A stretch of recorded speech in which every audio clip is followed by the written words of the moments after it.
wanted to show you something pretty cool that came in this week.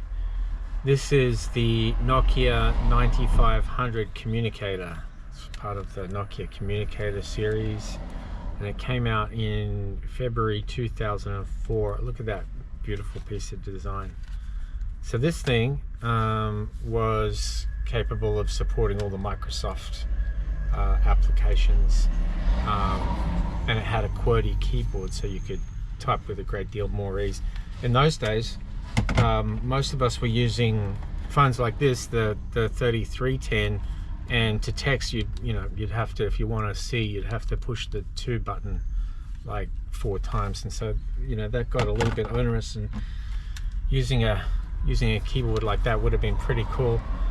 I'm not sure if I would want to use Excel, Microsoft Excel, on something like this. I think that might get a little frustrating, but for emails and text and stuff like that, it would have been fantastic.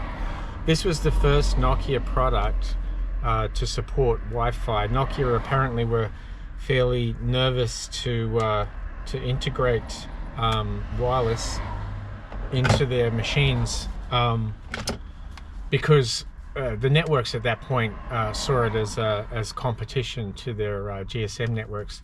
The real problem with a device like this, I mean, these things were fantastic. The real problem in those days was the networks, because much like I pay Telstra at the moment for 5G, I'm on 4G most of the time. In those days, you'd pay for 3G and you'd be on 2G most of the time. I had my own experience with convergent technology, as they called it back in those days.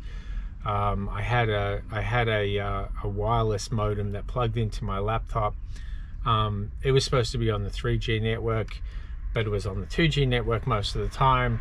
And I remember having to wait 20 minutes just to get a plain text email come down. It was like 20 kilobytes. So the technology was, the hardware technology was great, but the networks really weren't up to it at the time.